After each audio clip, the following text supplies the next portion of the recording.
मंजिलें उन्हीं को मिलती है जिनके सपनों में जान होती है। पंखों से कुछ नहीं होता, हौसलों से उड़ान होती है। दोस्तों, इस कहावत को तो आपने बहुत बार सुना होगा, पर इस कहावत को सच कर दिखाया है इटली के फेरुशियो लैम्बोर्गिनी ने। इनके नाम से तो आप समझ ही गए होंगे, ये है लैम्बोर्गिनी कंपनी के फाउंडर। और लैम्बोर्गिनी कंपनी बनने के पीछे बहुत ही दिलचस्प कहानी है। यह कंपनी फेरुशियो लैम्बोर्गिनी ने फरारी के मालिक से बदला लेने के लिए बनाई थी। तो आइए विस्तार में इस कहानी को जानते हैं। तो दोस्तों, इस कहानी की शुरुआत होती है 28 अप्रैल 1916 को, जब फेरुशियो लैम्बोर्गिनी का जन्म हुआ।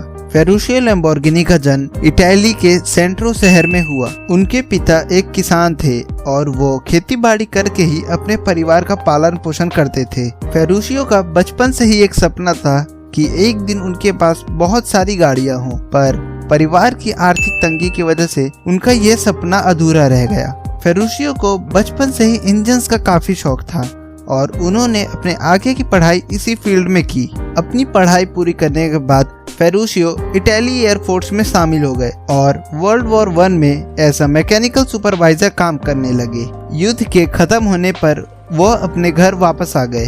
वापस आने के बाद उन्होंने अपने शहर में एक छोटी गैराज खोली।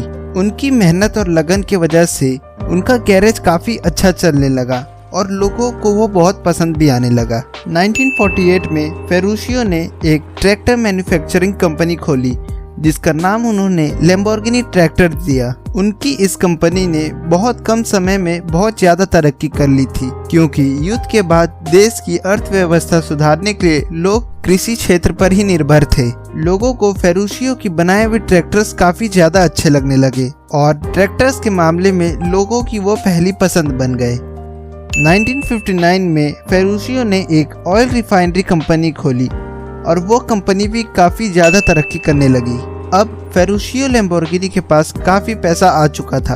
अब उन्हें पूरा करना था अपना कार का सपना। उन्होंने फेरारी 250 मॉडल खरीदा और वो अक्सर उसमें मॉडिफिकेशन करते रहते। एक दिन उस कार को मॉडिफाई करते हुए फेरुशियो ने कार के इंजन और क्लच में कुछ गड़बड़ी पाया। वो इस प्रॉब्लम के बारे में बताने के लिए सीधा फरारी के मालिक एनजो फरारी से मिलने चले गए, पर एनजो फरारी की बातें सुनकर फेरुशियो को बहुत बुरा लगा। एनजो ने कहा कि फेरुशियो को कार्स की बिल्कुल समझ नहीं है, वह सिर्फ ट्रैक्टर चला सकता है। फेरुशियो ने इस बात का बदला लेने के लिए और एनजो को दिखाने के लिए कि उनके पास कार की कितनी समझ है, खुद की अपनी एक ऑटोमोबाइल कंपनी चालू कर दी, जिसका नाम उन्होंने लैम्बोर्गिनी रखा। इस कंपनी की शुरुआत उन्होंने इटली के एक छोटे से शहर अगाता से की।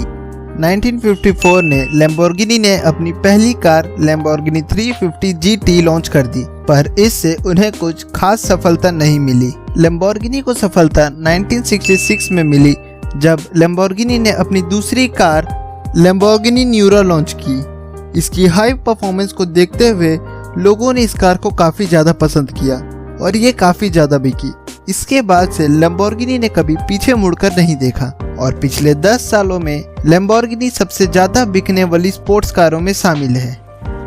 आप हमें कमेंट कर बताइए कि आपको कौन सी कार ज़्यादा पसंद है, फेरारी या लैम्बोर्गिनी।